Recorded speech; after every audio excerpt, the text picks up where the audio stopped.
Aw, the, the title. It's giving me a bit of goosebumps. A solemn promise.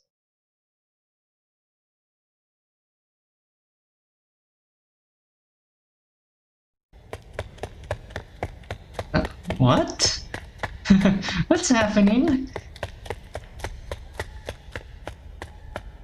Incoming enemy from the rear, drop altitude. What the heck? Box up behind you. Quit dinging around, Slip. What's happening? I mean, I know it's a dream, but what's happening? What happened? I wasn't looking where I was going when running around the house. My mom's favorite vase in yellow lilies is in the ground, broken shards and dirt all over the floor. I can feel tears making their way to my face at the sight of in front of me, and the seemingly endless number of reactions that will come out of my mom when she finds out about this. It was her favorite one too. She's gonna be really upset. Tears flowing down my face, I'm stuck at a stalemate on what I could possibly do to avoid any possible retribution. I'm slumped down onto the floor, head buried in both my arms, basically motionless. I don't know what to do. I don't know what to do. Midas? No. Oh no. Every amount of fear in me has grown exponentially, and then spikes as soon as I feel something touch my shoulder, causing me to twitch a little bit. Midas? You're not hurt at all, are you? I can't muster a word, let alone look at her, but I have enough energy to shake my head at her. Look at me. No, I don't want to. I can't bear to see what kind of face she has on. I don't want this to last any longer. Instead of doing what she says, I instead bring my head up, crawl up to her and hug her. Placing my head on her shoulder and letting it all out. That's when I feel her fingers brush through my hair. After a good number of seconds, I finally give her the courage to speak up to her. I'm sorry. I didn't mean to break it. My face immediately retreats back onto her shoulder. After a few seconds of pondering, my mother whispers into my ear. You know, Midas, I'm a little upset over this, but I'm happy that you told me instead of hiding this from me. That's when she backs away for a little bit to kiss my forehead. How about we get this mess cleaned up together, you know? Pleasantly surprised by my mom's words, I was able to look at her once again. Okay. Breaking away from my mother's embrace, I follow her into the kitchen to grab a broom and dustpan to clean up the mess. Moments later, I'm helping my mom get all the debris removed from the ground. Since this all happened by accident, you and I are going to go half and half on buying a brand new one, flowers as well, you know? That's a huge chunk out of my allowance, but this isn't as bad as I was expecting it to be. I can and our alarm just had to ruin this sentimental moment. Shooting upwards in my bed after such a dream, I can do nothing other than stare at the wall in front of me. My mind races, as fast as it possibly can, mainly about the dream I just had. 2 dreams in a row about my mom, but that was so long ago. Why did that show up of all the dreams I could have had? It's no use. Dream logic is weird. It isn't supposed to make sense. Looking over at the clock shows that it's 6:47. Right on time. Let's get today started with... Man, I envy him. That's when I slowly make my way out of bed and begin the usual routine.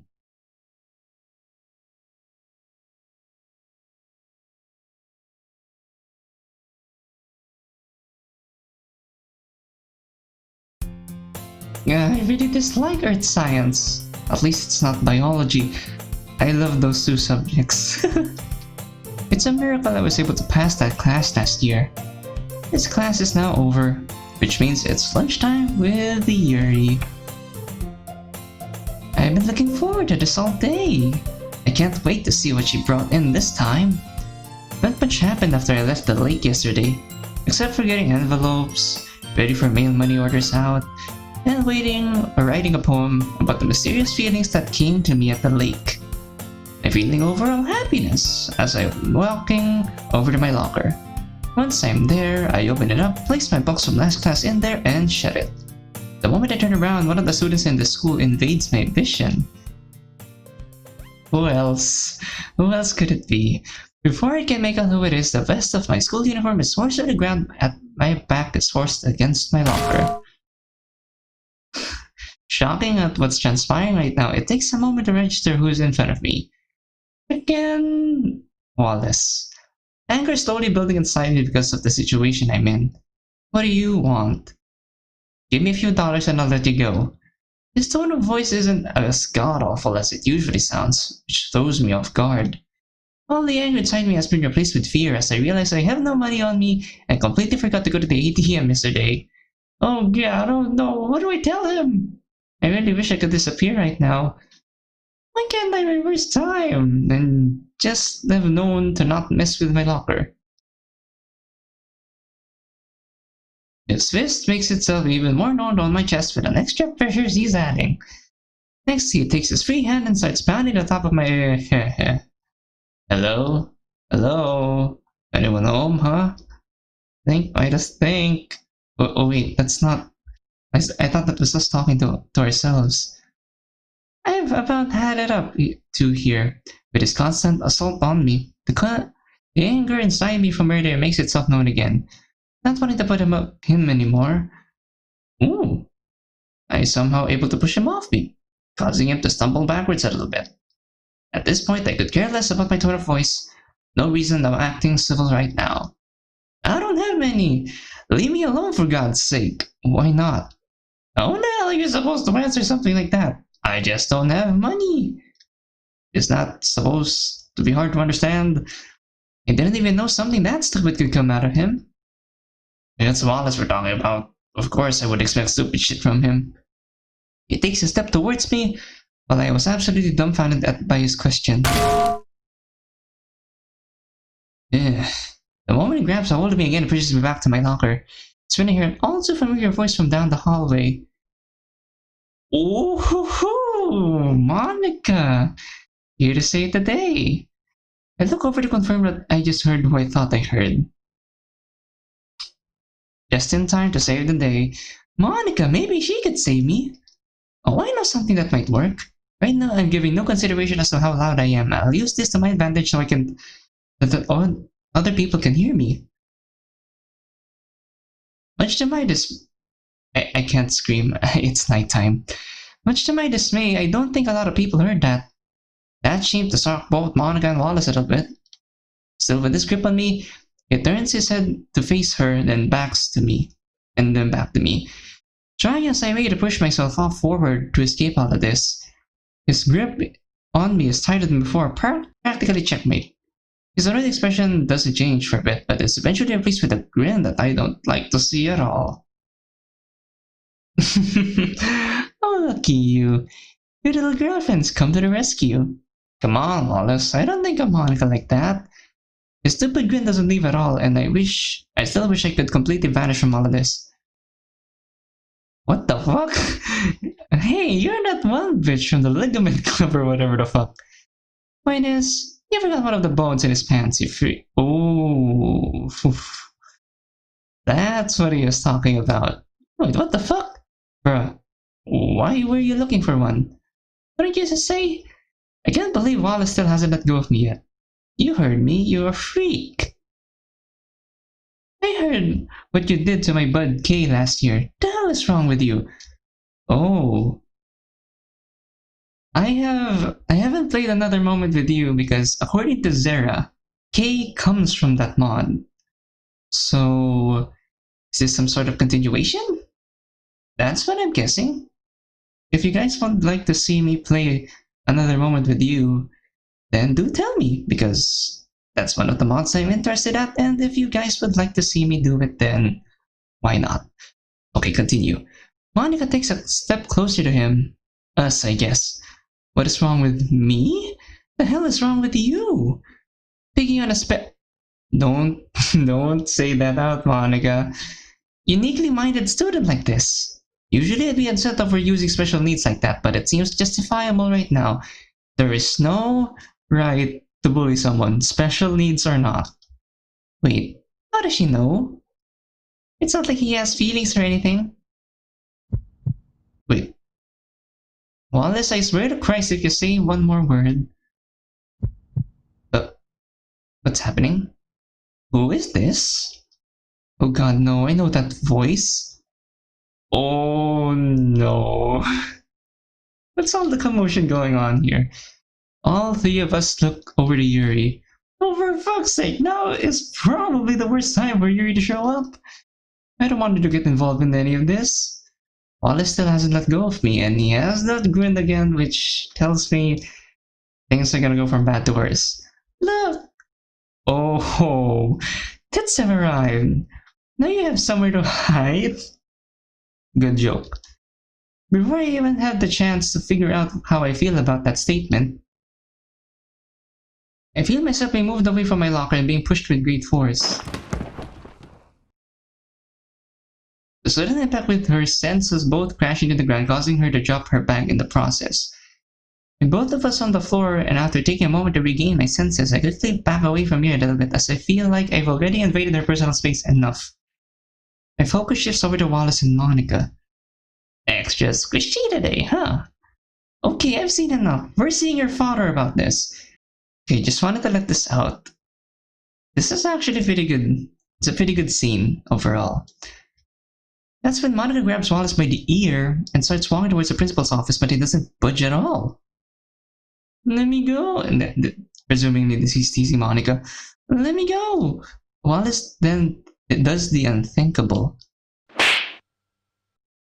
He turns around and slaps Monica across the face as hard as he can, causing her to reel back and instinctively place her hand over her cheek. God, like, are you serious?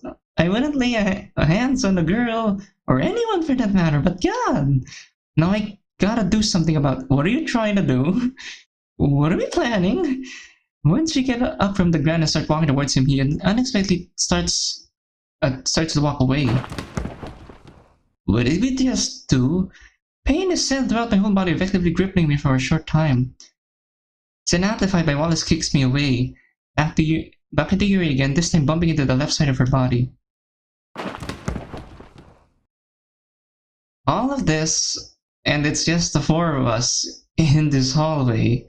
The sound of Yuri gasping and pain over me being pushed into her is something I wish I had never heard in my life. That's right. Keep on getting nice and close to tits. Maybe I'll even see the coat hanger marks on her. Oh, what does he? Maybe you'll even see the coat hanger marks on her skull. Is that some sort of reference? Or is it pointing out the cutting? Before I have the chance to process what he just said, yikes, she's gritting her teeth. Nicely done, by the way. Monica walks over to him, seething in rage, a face I hope I never see again. She grabs him by the hairs on the back of his head and starts dragging him to the principal's office. The sounds of pain coming from him are a little disturbing, but well-deserved and also pleasurable. It takes a moment for the two of them to leave my sight. Why did you guys sit there and It's best that we didn't do anything. Whenever you're being bullied, just stay calm, never retaliate with confrontation because, especially in our case, we're never gonna win. So, I hope MC doesn't feel bad because he did the right thing. To just shut his mouth and then stay calm. I would preferably go to the principal's office myself, but Monica already did it, so yeah. Huh? I mean, why wouldn't she not cry? She's sitting upright against the wall, crouched over with her head buried in both of her arms. My mind races as I watch helplessly. What do I do? Huddle up beside her? Do I approach her? Give her space, maybe? Midas, what's the matter? Huh. Mom, it's time to be a friend. Yuri, are you alright? I just want to disappear. Yuri, no. I don't want to belong here. Sadly inhaling before weeping again, her words pierce my feelings. My face and heart are frowning. Oh, I couldn't have been born someone different. No, then she wouldn't be the same Yuri that I know, and I have to say something. Positioning myself in front of her on my knees, I gently place my hand on her shoulder, feeling her body lightly tense up. Yuri, please don't say that. No! She pushes my arm away, which sends me reeling back. It's true. This is the sixth time that— the sixth time this year. People have made fun of who I am for so long. Why can't it stop? Why can't people just stop? She kept count, frozen in place at her tone of Yuri. Emotions from earlier increased and my sadness turns into tears at the thought of how much she doesn't deserve this. I don't know how to make anyone happy. She retreats back into her arms and cries softly. Not even myself. Nobody wants me around. Oh my. I hope she explains this. Not even my parents. This girl's breaking my heart even more. Tears invading my eyes, I can't help but feel or let my emotions take over. I love that they use this static effect in order to simulate crying. I stop thinking altogether and gently take Yuri's left hand in both of mine and take it away from her. She doesn't resist. This indescribable feeling of her hand in mine flows through my body, bringing the knuckles of her hand to rest between my eyes. My tears become a waterfall. Midas? Yuri? That's not true. You don't deserve any of this. I sharply inhale and just weep in front of her. The thought of everything she's been put through amplifies my sympathy for her. Just knowing what you're going through makes me really sad. Why you? Of all people. Midas, don't cry for me. How can I not? You're my best friend, Yuri. Is it wrong for me to feel like this? Both of us are stunned at my words. After inhaling sharply again and running out of tears, I'm shocked she hasn't ran away yet, let alone say anything. Seconds pass and I finally had the courage to bring my head up to meet her view. Her eyes are glassy, eyebrows raised with lips parted. Best friend? How can I be anyone's best friend? By simply being you, and nobody else. But no, there's no way that it can be true. At this rare moment of vulnerable connection, both my hands still gently gripping both sides of hers, the words just seem to come out of me naturally. Yuri, I'll never lie to you. I can't do a crying voice at the moment. Okay, I'm kinda sad, but not crying sad. I'll always be here, even when no one else will. I just want you to know that you're one of the most wonderful and most beautiful people I've ever met, inside and out. It makes me happy that I get to spend time with you. I didn't expect those words to come out of my mouth, but I have to be genuine to her. Why are you so nice to me? Because there's no point in being rude to you, and you've been so nice to us lately. Because you're my best friend, and you deserve nothing less. Do you really mean that? Every word. You listened to what I had to say when telling you about how I am different when you meet at the lake, and you made me feel accepted. I want to do the same. I gently let go of her hand as it falls to the ground. I know we've only known each other for a short while, but let's promise to help each other as best as we can, whatever we may be facing. How does that sound? I bring my pinky out to her again, much like we did at the lake. She hesitates for a while, but follows suit, managing to smile a little bit. But promise, Wallace, if you manage to mess this up, I will freaking kill you. Just hearing that fills me with happiness. After a second or so, I bring my right thumb towards her. Stamp? Aww, not again. Stamp. Stamped. Aww. My My smile slowly becomes more genuine at her sense of humor, and I'm finding myself lost in her eyes. Well, we may have that kind of an encounter with Wallace, and Monica's cheek may be like this, and just wow, these emotions. After some time, our hands break free from each other for the second time today. There is an awkward silence between the two of us as I'm still on my knees in front of her. It feels really weird to transition from an emotional moment to a superficial one, but the day must continue onwards. But does it really? Yes, it does. We have no choice. Hmm? Did you did you still want to go to the classroom today? She initially doesn't respond. She must be deep in thought again. No, we spent too much time out here. The familiar motion of my left hand going to the back of my head plays out. Yeah, sorry about that. No, it's not your fault. Oh, if only you knew. Technically, none of us were at fault. Anyway, Yuri reaches into her bag and pulls out both sets of plastic chopsticks and a new bento for us. Shall we begin? This is these emotions.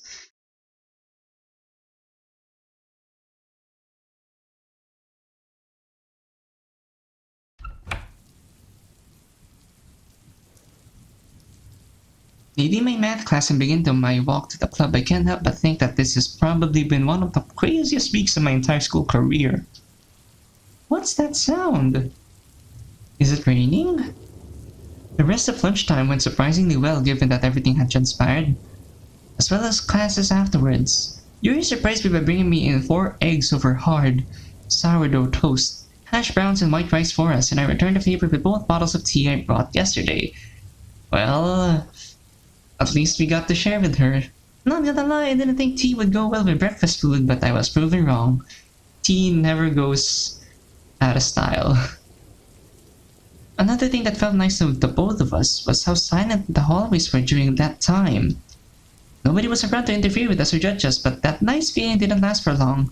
For me at least, as it started raining outside shortly after lunch ended and hasn't let up at all. Oh my, it's so dark. Been trying my best to not let it bother me, and I'd say I'm handling everything pretty well so far. Classes were nothing special as well, just a few tests and that's it really. Oh my. Dang, I know it's a slight change, but it's really good. Stepping into the classroom shows that the almost usual scene just like yesterday with the lack of Yuri. I really hope she's alright after everything that's happened. If ever we're going to switch to Yuri's perspective, I can already imagine how red the screen will be. I'm hoping I jinx it and I'm wrong. I better be patient with her. Monica then gets up from her desk and approaches me with a face of concern as I drop my bag in its usual spot by the door. Midas, how's everything doing? The events of the day race through my head again, but I have to make them stop if I want to properly respond to her. I'm better now. She lets out a small sigh of relief. Good. I'm sorry you had to go through all that today. That shouldn't happen to anyone. She shouldn't be the one saying sorry. No, Monica. If anything, I'm happy you were there to help. I don't know what I would have done without you. Wait, what am I saying all of a sudden? Well, there's no reason to not be genuine to Monica too. Something about being myself. Monica hesitates before speaking again. Glad I could help. I mean, she sacrificed her cheek, but yeah. If you were wondering about Wallace, his dad had to talk with him, and he won't be attending the festival on Monday. Sweet. My eyelids skyrocket afterwards after hearing that, and I feel more excited. No way, did he really say that? Monica nods. Wow. This is really gonna be the best festival ever. You bet. One less person to ruin the fair. It only makes sense that we sidetrack our mind because our mind's racing about how happy the festival will be. I take one of my hands, cup it around my ear, and slightly bring my head towards her. What did you say? Nothing. Yeah, it probably was nothing. Okay. An unusually awkward silence between me and her plays out as my mind and excitement calms itself down. But I am reminded of what Monica said about her being sorry, and her vehement face from earlier today. Monica, it's all my fault that everything happened today. If I had just gone to the classroom instead, everything would have been just fine. Classroom? Oh boy. Nobody knows that me and Yuri share lunchtime in the classroom except Monica does now. Uh-oh. How do I explain this to her? I feel obliged to tell her everything so that I can offer her a clear understanding of what's going on. Yeah, I started spending lunchtime with one of the classrooms with Yuri recently. It's a nice little getaway from everybody, especially people like Wallace. It's adorable. Her shocked expression is adorable. Monica's eyes light up for whatever reason, and I'm internally questioning why she looks in shock over hearing this.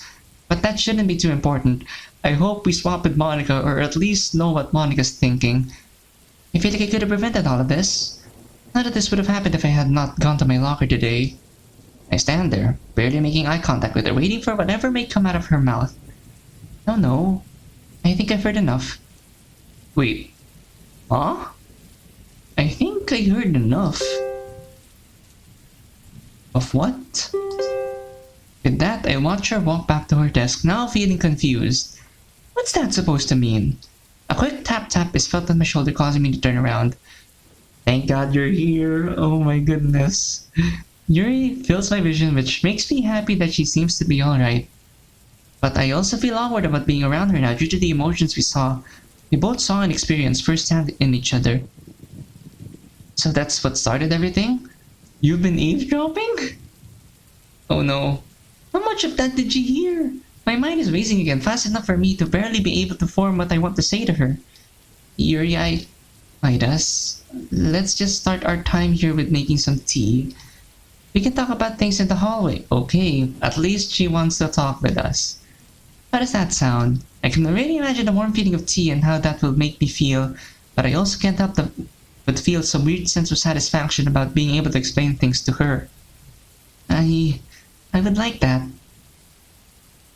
I mean tea? While it's raining? Why not? I really like it whenever Mom gives me green tea. Thank you. Or me too, sorry. I'll go grab everything we need. Mind waiting here? I lightly nod at her. Sure, I can do that.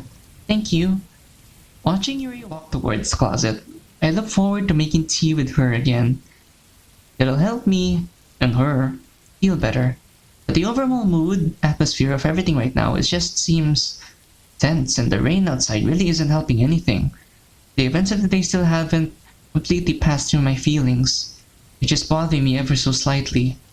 I'm sure this feeling will go away soon. All I gotta do is talk to Yuri about whatever she wants to talk about, and everything will go well, right? I hope we don't jinx it. It'll be nice to get some things cleared up. If me and her can think of a way to prevent such things from happening in the future, that'll be an accomplishment for me. Us, I guess. Her returning to where I'm standing breaks me out of my current trance. After serving her with a teapot, I can only assume that she plugged in the kettle at the Wallace well. Shall we get going? Yes, let's. With that, the tea-making duo, that's us by the way, makes our way at the club room. Holding the door open for Yuri as I should. The journey to the water fountain is not as quiet and sunny as yesterday. The grayscale of the hallways brought upon by the rain makes everything feel gloomy. Looking over to Yuri brings me at ease a bit, knowing I have a friend next to me to help me through this moment of darkness. Me wondering what Yuri thinks of the rain is disrupted by her starting a conversation. So, you mentioned that all of this started just because you went to your locker? I don't get it. Well, I got some explaining to do. Yes, I can explain, I guess. Pretty much today and yesterday, that Wallace guy was at my locker and happened to mess up everything. He better not be stalking you. I'll be worried if he was stalking you, Yuri. I'd be a lot more worried about that. I might just have to do something about that. Her lovable blush is starting to peep in from what I can see. I'd be really concerned if he was. Yeah, just the thought of that makes me cringe a bit. Midas, why were you talking to Monica about this? Well, she asked me how I was doing after everything. I didn't mean to tell her about the classroom, so she knows about that now. After realizing what I just said to her, I bury my hands in my face, feeling out of place. There I go, not thinking before speaking again. I can't stand this mindset. Well, it's better that Monica knows rather than anyone else. I'm sorry, Yuri. I hope you're not too upset. No, I'm not too upset. I trust Monica not to say a word about it. I really hope she doesn't. I really hope that there's not some sort of twist that Monica is actually evil. Midas, I might take my head out of my hands to listen to what she has to say. I know I shouldn't tell you what to do, but why not just leave your backpack or whatever you may have in the classroom to avoid future altercations? After giving that some thought, I'm surprised I didn't think of that before. It's always the simple things that slip my mind. Yuri, that's an amazing idea. You don't switch rooms? I'm just saying, I wish I would have thought of that. And that's my class before lunchtime too. That all works out. I'm glad. A smile makes its way on her face, and in response one shows up on mine, knowing that we have a way to avoid future problems. Me too. As we approach the water fountain, Yuri takes the necessary steps to fill up the teapot while I stand by the machine, taking in the scenery around me. I am then reminded of this exact moment yesterday when I found the thought of being Yuri's bodyguard humorous. I can't stop myself from giggling at the thought again. Midas, what's so funny about the water fountain? This is the second time now. I have a feeling, considering that we're saying that we're being her bodyguard, we're gonna have to be her bodyguard sometime in the future. That's what my hunches are telling me. Yep. We're totally gonna have to be her bodyguard sometime around. I'm frozen in place physically and mentally at what just ran through my mind. A weird tingly feeling I felt here yesterday shows up again, but is replaced by a weird feeling I'm not sure how to describe. All I know is I should probably explain to her what I'm thinking about. Alright, I'll be honest. Yesterday, I don't know what I was thinking about this, but the thought of being her bodyguard came off as silly to me. She pulls the teapot away from the fountain nearly 3/4 full, and looks at me inquisitively. But... Uh-oh, I hope I didn't break her too bad. How is that silly? I raise an eyebrow at her. Wait, you mean it's not? Not at all. Her blush shows up for the... Let's solve. 10th. Oh wait, no, 13th. I'm starting to get slow in math. For the 13th time I've seen, it's rather, how do I say, cute. I don't know why, but I wasn't expecting her to say that. I thought she would have said something like, oh, don't be thinking like that, but here we are. She called us cute. What are you gonna think about now? It's okay, don't worry about it. I appreciate the thought. The teapot looks full enough now. Time to make our way back to the club room. Should we head back now? Yuri looks down into the teapot and realizes it's at the right level. Oh, right, we'd better. Not long after we started our walk back to the club, Yuri decides to speak up again. Hey Midas? You said today you think I'm wonderful? Yes, I said that. And I am proud of it. A small smile makes its way onto my face. What makes you think that? Damn, this girl is full of surprises. Yuri, do you really want me to talk your ear off? I mean, I'm not stopping you. Ooh. But even one thing would be nice. Believe me, Yuri, we have a plethora of things we could say to you. Left hand goes to the back of my head. Oh boy, where do I start?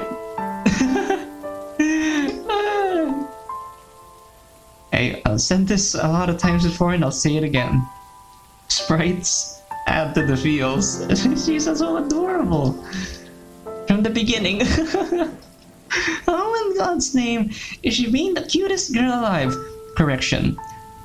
My profile pic is the cutest girl alive. I think I can feel myself blushing too. Alphabetically or most important? Oh, stop it, you. Alright, alright. Too many reasons why I think she's wonderful show up in my head. It's hard to pinpoint just one, but I have to, or else I probably end up disappointing her by saying nothing. Okay, so I know I said this already, but I like how smart you are. It's quite impressive. Now that I think about it, I don't know where Yuri stands at the top 50 academically in our school. I'm guessing she's around at least 10th. I'll have to check that out next time I'm at the principal's office. Do you really think so? Of course! You've been able to answer and explain properly that stuff Monica couldn't. Not only that, but you're fun to listen to, even if you do ramble about the little things. Oops, I said that last part out loud. You can't be serious. Hey, whenever someone rambles about the little things, I find it adorable. Yuri, I'll never lie to you. No, I mean what I say. Thank you, Midas. I needed to hear that. I know she might not be able to see it, but I nod to her anyway. Not a problem. Oh, we're here already, one sec. Opening the door for her like usual, a warm smile shows up on her face. Life is all good right now, and I hope it doesn't change. Same procedure as yesterday plays out. Yuri makes tea, sitting back and watching her leisurely, for everything. Or I will be the one doing that. Helping her out by passing cups to Monica and Sayuri and eventually returning the kettle for both mine and Yuri's cup of tea. Midas, there's another thing. Oh? Well, you and I planned on reading more of your book today, correct? Yeah, that sounds like a good idea. We're at a pretty good part of the story right now. Should I bring everything over to your desk? No. Does she have anything, or does she have something different in mind? Oh no, does she not want to read? Yuri not wanting to read? Oh, I was wondering if we could sit on the floor and read today. That's not that bad. Especially since it's raining. Very nice choice. I'm not opposed to that. Okay, thank you. I usually wouldn't mind reading at my desk, but this would be a little bit easier on my back. It gets old if I bend over at my desk to read. Ouch, I can imagine so. Back pain, I'm guessing? Yes. It can become too much at times. I was about to say I wonder why, but I literally just remembered that she said something about crouching over at her desk or something. That could do bad things for her spine after a while. Hey now, no need to worry. You can read somewhere different if it makes you feel better. But where are we gonna sit? Yuri then points to a blank spot on the wall to the right of the closet, as if she had this planned out beforehand. Uh-oh, that's close to Natsuki's private property area. I think everything will be okay, as long as it's both Yuri and me. Alright, let's get going. Yuri nods and takes her teacup over to the wall, humming to herself, doing her travels, and makes herself comfortable on the floor. I happily follow suit, but place my teacup right next to hers. Please watch over mine. Gotta go grab my backpack. Sure, grabbing my backpack doesn't take too long, as it's literally 3 meters away from us. And here we are. Once I return to where Yuri is, I take a seat to her left, the same way she's sitting, and pull out my book from my backpack. Your teacup. Oh, thanks.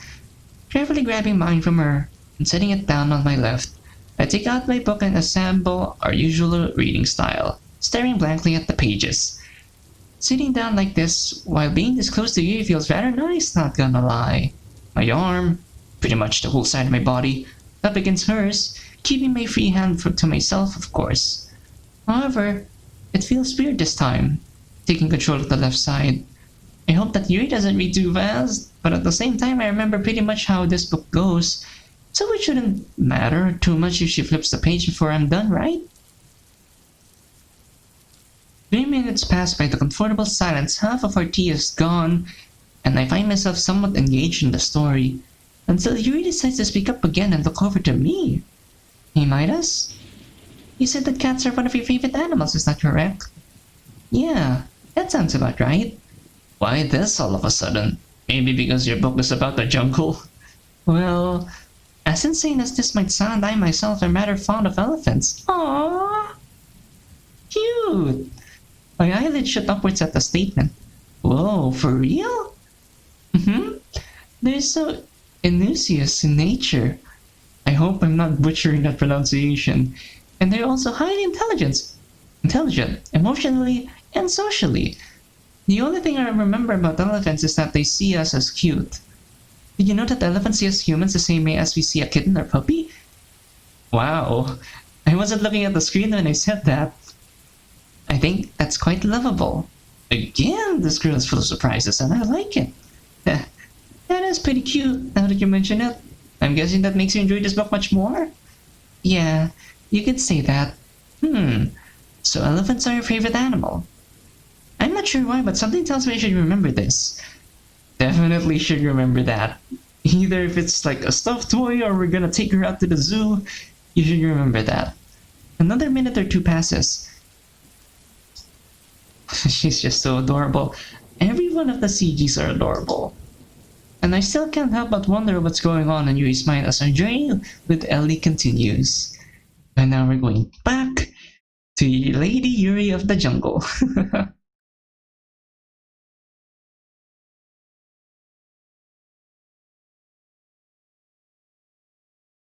The sounds of the explosions have been consistent yet quieting down for the past 30 minutes. Ellie and I have managed to take shelter in the dark cave during everything that's been going on. I'm thankful that the two of us managed to make it here, but also saddened that nobody else could. Well, it's just the two of us then. It's a miracle that we can still see light shining in the entrance of the Skull Rock jungle. The earth's rumbling becomes very faint, which is our cue that it's safe to climb up to the jungle and inspect everything. Everything's all bloody, I'm guessing. Yup, everything's ruined. After a minute or so trying to help Elliot climb out of the hill, I look around and survey the now horribly mangled mess of a jungle. Trees lay everywhere, and the hills around here now look bare. This is almost too much to take in. Emotions inside me built up at the thought of all the ecosystems and animals' homes now destroyed. Why would that ruthless monster do such a thing? Lady Yuri? Uh-huh. Looking around frantically shows that it's just Ellie, to my left, looking at me with concern. We'd better go and check up on Rambi. I can feel a pit in my stomach at the thought of what could have possibly happened to him. Let's get going. Climbing over fallen down trees and nearly tripping over vines lengthens the time it takes to get to the entrance of the West River Plains. As I'm getting close to the entrance to the plains, looking to my right shows the tree that managed to withstand everything. Aww, the lychee fruit tree. A sliver of hope jolts my body, and I can feel my tension ease up a bit. Throughout everything that's happened, as far away as we are, I'll make my way back to you somehow, my hero. I promise. I quickly brought back to reality by Ellie pulling on my arm with her trunk, assuring me to follow her. The tree, still standing strong, gets one final look before leaving the jungle. Why don't we get some?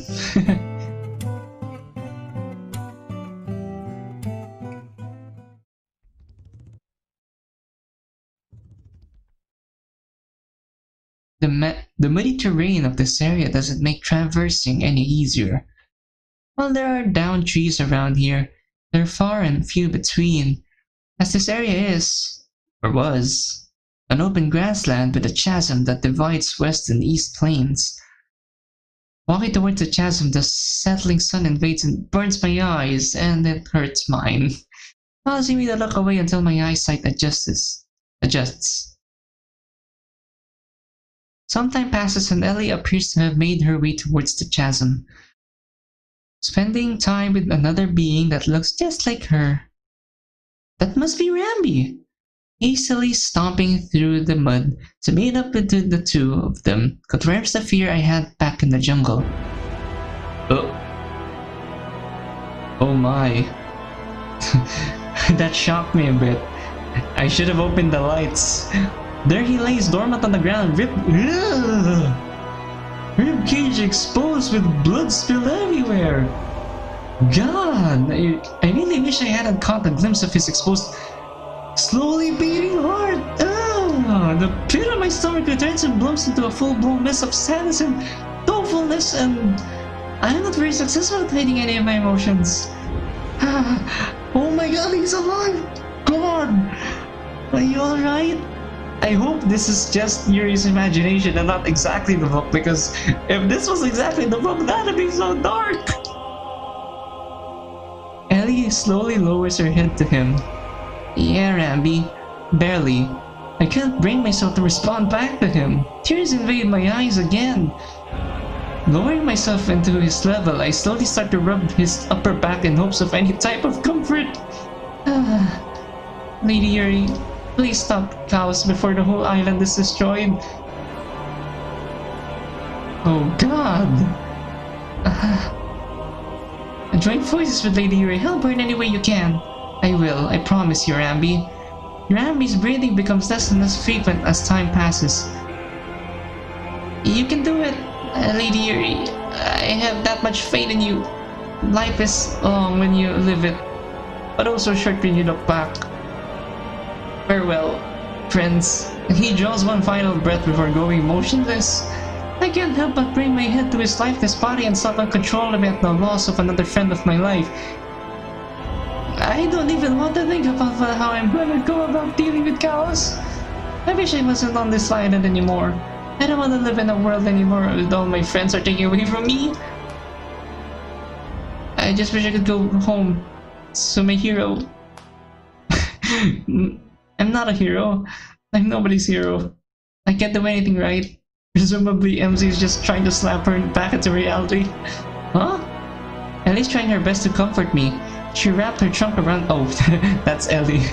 She wrapped her trunk around my shoulders, which I quickly cling onto for comfort and allow my tears to flow onto. Lady Yuri, everything will be alright, I promise. Let's go about this together, for his sake.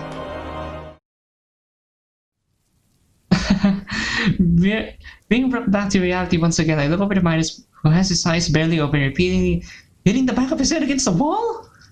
Why is he doing that? Does he do this often? I thought he was trying to like tap Yuri on the shoulder and slap his cheek, but... What? Is something wrong with him? Besides, you know, it's time to be a friend. Grabbing his shoulder closest to me, I try shaking him out of whatever he may be going through his head now. Midas? Midas, what's going on? That seems to do the trick, and now he's aware of what's going on around him, looking around the room. Huh? Oh, right, sorry about that. He attempts to rub the sleep out of his eyes. I'm just having a hard time focusing, I guess.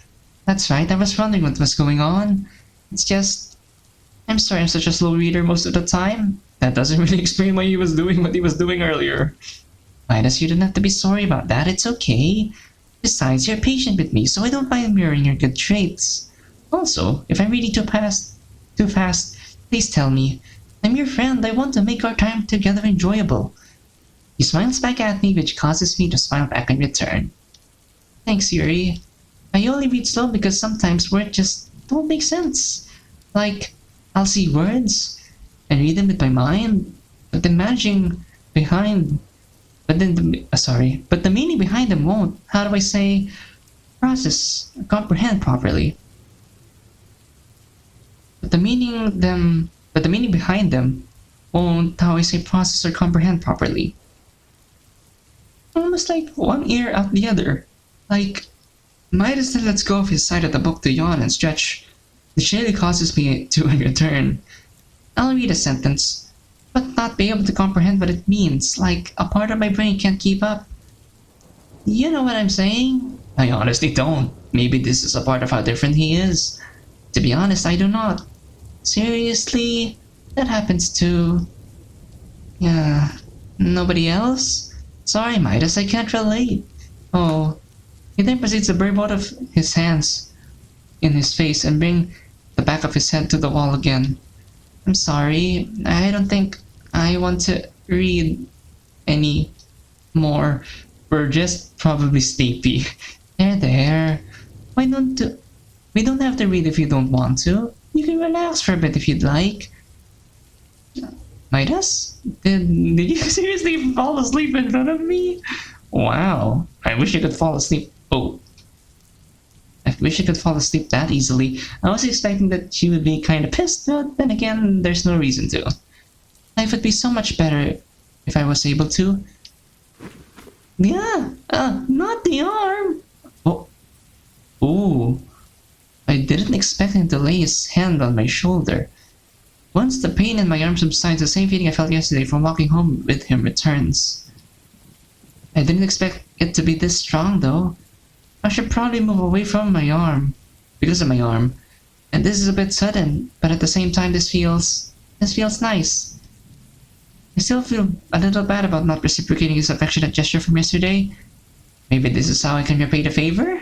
Oh, we're gonna sleep together! I mean, we're basically leaning against each other on the wall, but hey, he has had a rough day, especially with.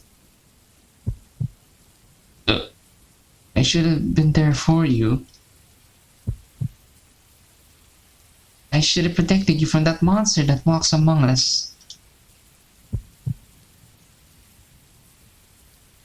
I'm helping him feel better after that day, aren't I? This is what friends do, right? I am his friend after all. An idea comes to mind that makes me do some serious thinking. Looking around, why is Notsky so small? Looking around the room shows Notsky at the usual spot in the closet. I can't quite see what Yuri and Monica are doing, but it doesn't matter, they're not important right now. Looking over to Midas' breathing has become rather soft. It's honestly quite pleasant and he looks so peaceful. Is she doing what I think she's gonna do? You know what? I got only one life on this earth. I'm not gonna miss out on this. Oh, oh my goodness. That's when I follow suit. Carefully laying my head on top of his, I close my eyes and begin to relax. That's adorable. Yeah. His light snoring and the raindrops outside help me lull out of my consciousness. The warmth shared between us brings about that strong feeling from earlier, and it feels a bit exciting. I can't help reacting to it by smiling while my eyes are closed, but it's okay. Everything's okay right now. Everything's okay. This is so adorable.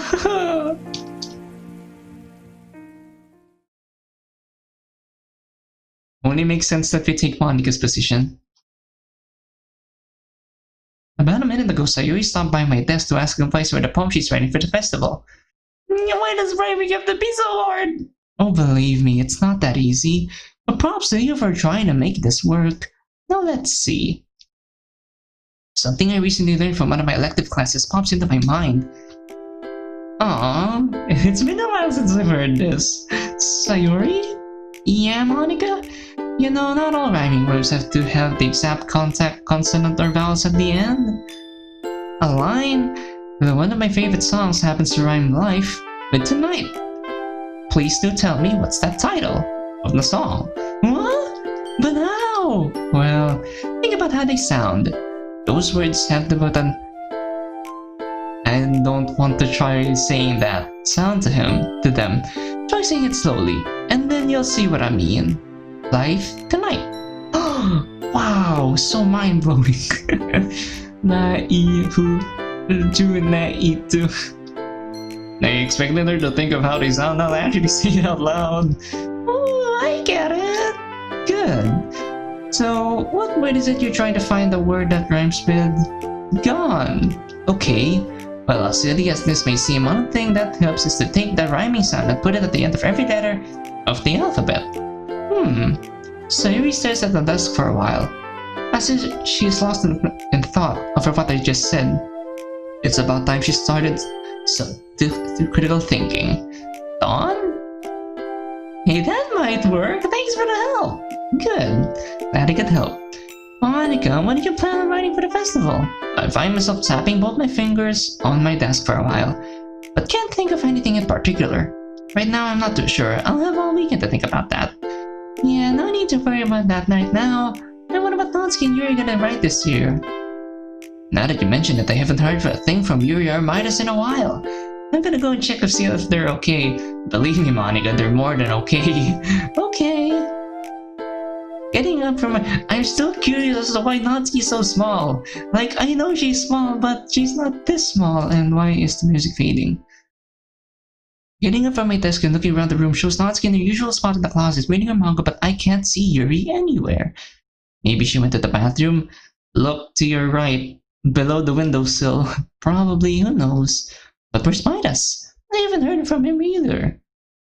Doing a quick walk over to Yuri's desk and looking around the room more, I see... My eyes widen a bit at the sight in front of me. Oh, this is too good. Sayuri needs to see this. Turning around to where Sayuri is, I motion her over to where I'm at so she can see what's happening and usher her to keep quiet. Once she sees what I see, she gasps slightly and then looks over to me. No way! Do you think they're... It wouldn't surprise me. I don't want to wake them up, but we gotta share poems now. Hehe. Should we get a picture of them? Like, it's disrespectful to do that, but... that would be hypocritical of me because I've done that before. Should we get a picture of them like this? Nah, probably not. Aw, you're no fun. Ignoring her and gently grabbing a hold of Yuri's shoulder, I shake her a few times in hopes of waking her up. Yuri? Wake up, Yuri. After a short time, it looks like she's coming around as she looks around the room for a little bit. Huh? This isn't a napping club, you know. Yeah, Yuri, I didn't know you were such a good pillow. Guys, what are you She just suddenly realizes what she just did. Yuri then realizes what kind of situation she's gotten herself into. She becomes wide-eyed at what's going on, frantically switching between me, Sayuri, and Midas. Hey, calm down, Yuri. We won't judge. This... I promise you. Let's wake Midas up. It's poem sharing time. Yuri breathes a sigh of relief and then turns her head to Midas, who is still asleep on the shoulder, and shakes him a few times. Midas? Hey, wake up! Midas then manages to get up from Yuri's shoulder but doesn't move very far from her. 5 more minutes. He then collapses in such a way that his upper body lands on Yuri's knees, as if he's fallen asleep again. Yuri giggles loudly at what just happened, and I can't help but giggle and turn and say, "Aw, how cute this is!" I mean, it is pretty cute. Yuri, on the other hand, is in shock over this. A little help, Monica. Alright. Grabbing Midas by the shoulders, I pick him off Yuri's legs and get him to stand upright and proceed to shake him a bit more. Hey, to Midas. Midas's eyes open wide again, but that way he sounds just now makes him sound like he's still half asleep. Huh? Monica? What year is it? 2020. Sayuri, grab my water bottle. You got it. Once Sayuri leaves, Yuri stands up from where she was sitting on the ground with a face showing concern. Natsuki then pops up seemingly out of nowhere. You were so small a while ago and I wonder why. Monica, what do you plan on doing? Yeah, what's going on? Oh, nothing too drastic. It's not like I'm gonna splash water on his face or anything. I'd pay to see that. Natsuki! Diverting my attention to Midas shows he's still partly in dreamland. Midas, we're gonna get you some water to help you wake up, okay? Midas barely manages to speak audibly to me. Mars, Christmas Eve. Somehow I'm not surprised. While I'm dreading this moment, as it feels like it's taking forever, I'm hearing Yuri giggle at what Midas said. No surprise she would think that's cute. Not long after, Sayuri returns with my water bottle and hands it over to me, which I then give to Midas and let go of him in return. And sure enough, when he does go to take the drink, he ends up getting water all over his face, and his uniform, and the floor. Congratulations, he just woke himself up. I'm awake! Natsuki ignoring Natsuki laughing loudly at his mishap. I'm somewhat relieved, but I can't help giggling to myself again. Good. How was your trip to Dreamland? He then shakes his head vigorously at an attempt to get all the water off him. Not a very good strategy. Huh. If he stood up a little bit upright, I'm guessing he's just as tall as Sayuri. Rather boring, not gonna lie. Yuri then proceeds to pull out a tissue from her bag to give it to Midas so he can dry himself off. Look at her, always thinking. Once my face is completely dry, I take the tissue and stuff it in my back pocket. Then look back over to Monica and hand her the water bottle back. Monica, could you repeat the part of the stuff where you said all about the things? She just stares at me for a second or two. Talking is hard, man, I can't help it. It's time to share poems now. You feeling up to it, bud? Yeah, I'm more awake now, I promise. Wait, that's not what she asked.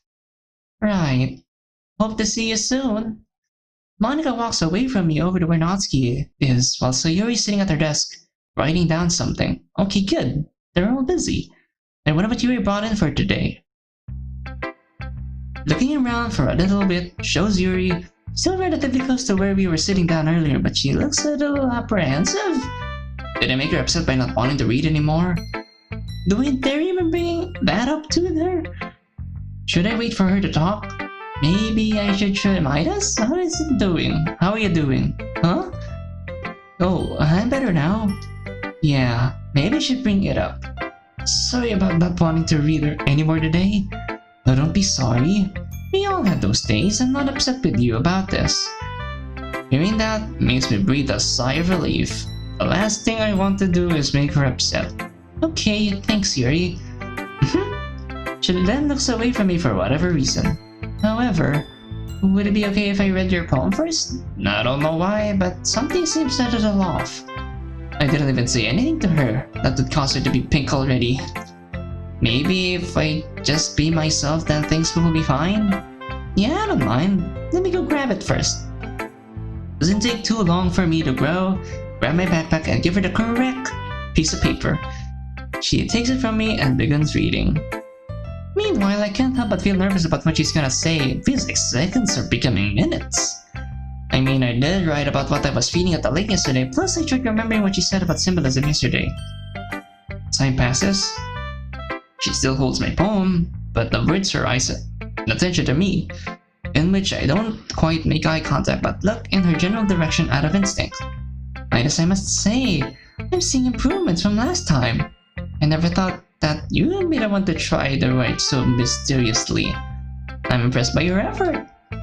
Pleasantly surprised by her words, I genuinely smile at her while taking my poem back. Thanks, Yuri. I kinda remembered about our talk about symbolism from yesterday and attempted to apply it here and there. Yuri's blush from earlier makes a return. I could tell. It can be a little bit tricky to implement properly, wouldn't you agree? I'm remembering about how much that made my brain hurt last night. Yeah, definitely. Fret not. It becomes less difficult with enough practice and thinking. Well, that's good to know. Is it common for your head to hurt a lot when writing, or is it just me? Wait, did I ask her that? Yuri remains silent for some time, but her smile eventually makes a return. Yes, that's a very common with new writers. It's a very common thing with new writers. Don't worry, Midas, I'm certain everyone experiences that at times. When that happens, doesn't it feel like your mind becomes fixated on what you're trying to write? To the point where it blocks out every other mental process that's going on, and it becomes more difficult to think rationally? Oh, damn, she hit that right. She hit that one right in the head. Yeah, is that coming from experience? Yes, I suppose it does. My advice for if that happens is to just walk away from it and try to accomplish something else. Something to let your mind unwind for a while. Then once you return to whatever you were writing, you'll approach it with a different, more open mindset, and you'll be surprised at what comes to you. There we go rambling again. Yuri, has anyone ever told you that you give the best advice? I can't help but feel nervous about her saying that, and after blushing a bit. But my blush goes away at the moment I see her shocked face. Do you really mean that? Be genuine with her. Of course! I'm gonna have to remember that the next time my mind is mean to me like that.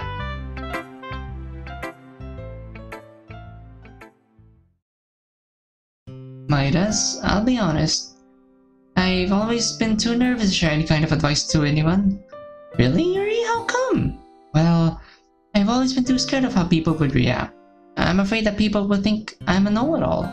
Or too arrogant, I don't know. It just feels awful having those experiences and feelings, these opinions, these points of views, and not being able to share them with anybody. I can't help but feel bad about what she just said, as I've had similar experiences to hers. It made me feel useless, like I don't belong here. This feeling of not being able to accept anyone, or to help anyone. It's one of the first evils I've ever experienced. However, my anticipation of what she has to say next rises just from that one word alone. Hearing you say that our talk from yesterday helped you out, it's just, well, it's something I'm not very used to, but it also makes me feel really happy. What she said makes me feel better, like I'm doing something right. I'm glad, Yuri. Thank you for telling me that. No, thank you, Midas. I never thought I'd be able to express myself this way. But after being around you and seeing how you were around me, it just feels right. There's not very many people like you, Midas. Yuri, I wouldn't be a very good friend to you if I were to judge you over stuff like that. Nobody deserves it, especially you. Remember what I said about the other day about the golden rule? From the sounds of that, her breathing has become a little more intense, but I'd have to look at her pretty hard to confirm that, and that would be weird. I probably should continue to be patient with her, give her time to think freely.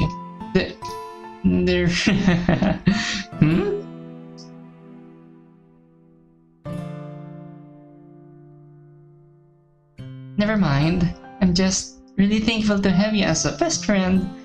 My genuine smile from earlier makes a return.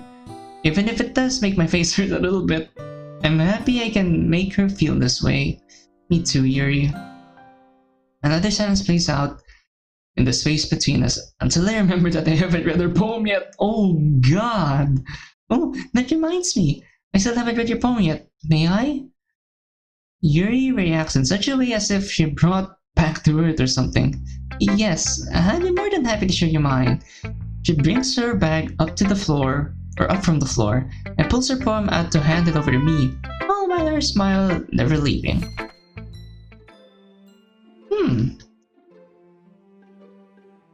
From what I can remember, what happens in the original game is that Yuri writes a different poem for us, and then this beach poem is supposed to be for Natsuki.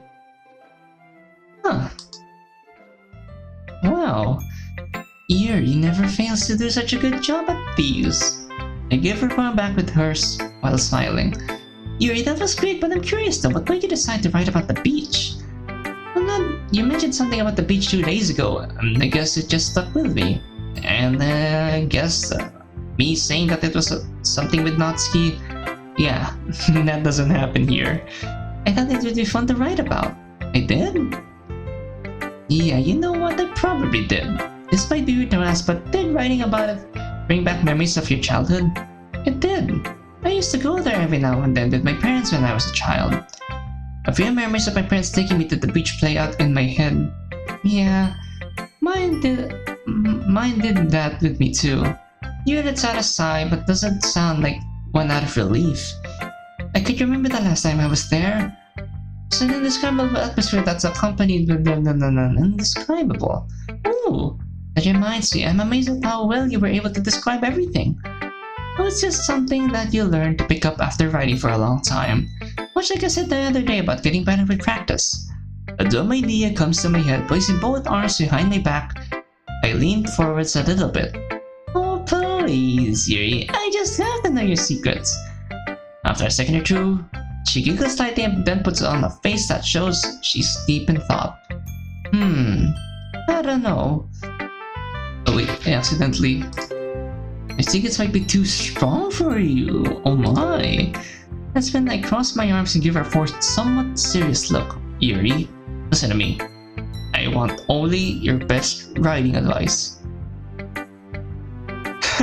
She crossed her arms in return. My advice would go over your head.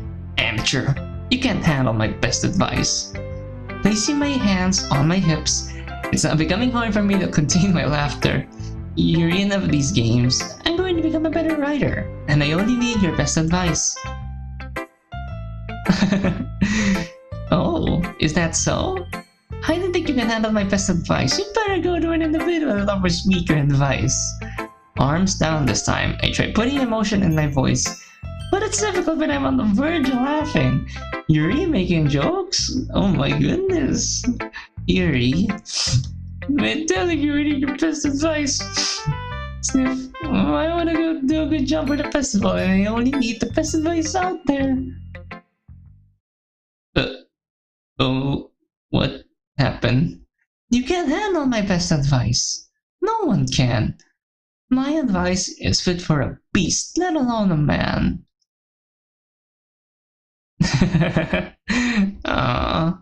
We both can't help but laugh at what just transpired, but end up recovering shortly after, with me having to catch my breath towards the end.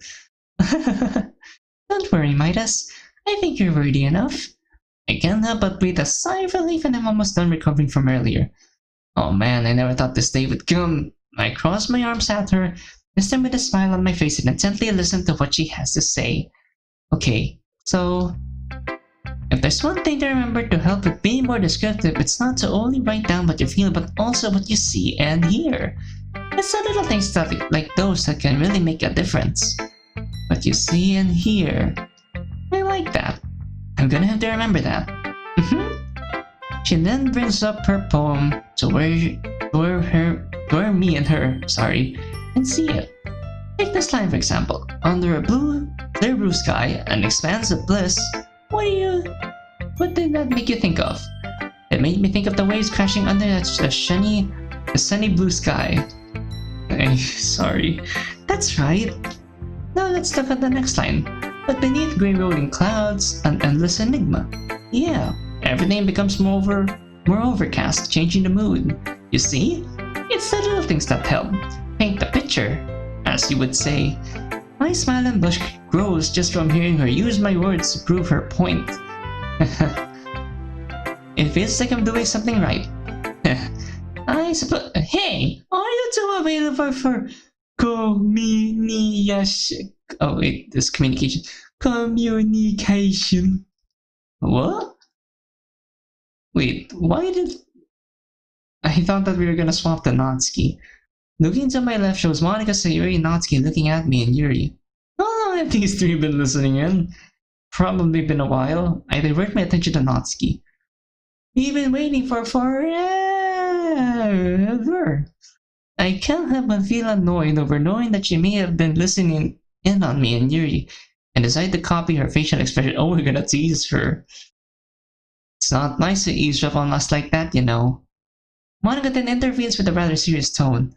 Knock it off, you two. Now is not the time for this. Yeah, maybe I shouldn't have said that. Natsuki keeps on and crosses her arms at Monika, whereas I take a step back and start looking towards the ground, feeling a little guilty. Alright. Much to my dismay, Monika's tone of voice turns back to normal. Now, everyone. It seems like we're all done sharing poems, right? Monika seems to look both at me and Yuri after saying that, in which we both look away from her out of nervousness. Yes, Monika. Good. I hope you all thought of something to prepare for the festival, as we're gonna do a better job than last year. My eyelids skyrocket once again, this time not out of excitement. Oh god, no, I completely forgot to think of that. I thought I was supposed to write a poem for the festival, and I don't even know what to write about. Natsuki confidently puts her arms on her hips. I already know what I'm doing. Oh, what do you have in mind? My dad's gonna be available this Sunday. He's gonna help me with making cupcakes for the festival. Didn't you mention something about that the other day? That's great. Just be sure to make a few dozen, and all different colors too. Sure thing. How about you, Yuri? What do you have in mind? I turn my head towards Yuri, so that she has my undivided attention, as I'm sure everyone else does. Well, I was thinking, last year we didn't do anything to the classroom in terms of atmosphere. Yeah, I gotta admit, Natsuki has a point. Last year's performance was pretty boring. Oh, I know. What if she makes a bunch of decorations and such for the room? Yuri, who appears a bit more relaxed, looks at Sayuri and manages to smile at her. Yes, that exactly. You can only guess from her tone of voice that she's happy that Sayuri finishes her train of thought for her. Yeah, Yuri. With how creative you are, I'm sure you'd be the perfect pick for that job. I have to agree with Monica. I'm sure Yuri's smartness and intelligence would make that job a good fit for her. My attention is then diverted over to Sayuri. But wait, what about you, Sayuri? I didn't expect that how surprised a look she had, but here we are. Well, since I already made a poster and stuck it to the school hallway, I thought I'd make some more pamphlets for everyone who attends to read on festival day. Monica gives Sayuri a look that shows uncertainty. Okay, that doesn't sound bad, but do you have everything you'll need to make them? I have paper and crayons at my place. Now that's something I would expect from the toy store kid herself. Monica sighs at her behavior. Sayuri, what days are you free this weekend? All of them! Damn, I envy you. Yuri lightly giggles at that statement, which causes me to in return. Alright then, I'm coming over to Sunday with my laptop and my printer. We're gonna do this done the right way. Now, it now looks like a million light bulbs click above Sayuri's head. Oh, why don't you come over on Saturday and we can have a sleepover? Please, it'll be so much fun. Yep, that sounds like Sayuri. Monica leans forward and gives a similar look to the one she gave me yesterday. I wasn't expecting that, considering I was expecting that Monica might, like, I don't know, scold her, but hey, they're best friends and why not? Well, lucky you, Missy. I've got Sunday off too. I'll be there around 5. Sayuri beams and runs up to Monica to bear hug her. Yay, you're the best! Me and Yuri can't help but smile at the scene in front of us. Why not? Okay, I get it. She tries pushing Sayuri off, but to no avail. Well, that's good that everyone knows what they're doing, but I haven't even been mentioned at all. I think I should say something about this. Monica? Everyone diverts their attention to me, which ups my nervousness. What am I gonna do to help? Before Monica gets to respond, Natsuki opens her big mouth. Oh, I know what he can do. I already hate where this is going. He could be Monica's slave and carry all our stuff to Sayuri's house. Or maybe he could clean the whole classroom for us. Actually, the first one doesn't seem that bad. Natsuki! All of us are taken aback at Yuri's raised voice. Sayuri even breaks away from Monica. Looking over to Yuri, I see what I can only imagine is regret on her face. Monica's less alarming tone of voice helps settle the atmosphere. What's on your mind, Yuri? Instead of immediately talking, Yuri looks over to me. I gingerly nod at her and smile, my non-verbal attempt of trying to say, everything's okay, don't worry about it. After seeing her expression become a little more timid, she turns around to face Monica. Well, I have a pretty big task at hand to... Would it be acceptable if Midas came over to my house to assist me? I am speechless. I've got nothing against that. But I don't think you should be asking me that. Yuri apprehensively looks over to me, but I feel like I should show my appreciation to her and attempt to ease her mind by smiling at her again. Before I speak, my mind is screaming thank you to her. I'm perfectly okay with that. What happened? What was that? She smiles sweetly at me, which causes me to clap my hands once out of excitement. Then it's settled. Natsuki is frustrated. She didn't get the tease. Ha! We're gonna make this the best festival ever. I'm sure of it. That's enough for now, everyone. Get another club day out of the way. I'll consider this one a success. Looking around the room for probably the last time today shows both Sayuri and Natsuki packing up their stuff and getting ready to walk out the door. I myself am not quite ready to leave yet, as I want to see Yuri for a little bit. Yeah. Me and her have to figure out what exactly we're gonna be doing for the festival. What kind of stuff we're Midas? Huh? Oh, what's going on? Perfect timing. Well, it just now occurred to me that we don't have a way of getting a hold of each other over the weekend. Would you like to exchange phone numbers? I've been close friends with this girl for about 4 days now. How the freaking did I never think of getting her phone number? What is wrong with me? Midas, are you alright with that? Oh, yeah. Sorry, I was lost in thought there. I'm okay with that. Give me a moment. I pull out my flip phone out of my pocket and bring up a screen that shows my phone number and present it to her. I don't know if I should be too surprised by the inquisitive face she's just put on. Oh my, Midas. I haven't seen one of these in ages. Assuming this is 2020, or at least in the modern years, why do we have a flip phone? Are you fond of archaic technology as well? Okay, that I didn't expect from her. Well, I suppose it's something I appreciate. It's just, this is the only phone I could get with my parents' phone plan. It's pretty simple, which I don't mind. Oh, well, that explains my question then. Huh? She's messing around with my phone? I don't know how to feel about this. Not that she's gonna find anything that'll make her feel differently of me. Hey Yuri, it's your turn. She looks up to me and just now seems to realize what she was doing. Ah, you're right. Sorry. With that, she quickly hands my phone back to me, grabs hers from her bag, and brings up a screen with her phone number. Hers is a fairly recent LG phone with a purple case, complete with a camera and a 3.5mm audio jack. Everything that my phone doesn't have. After inspecting her phone for a bit, I take note of her number. There we go.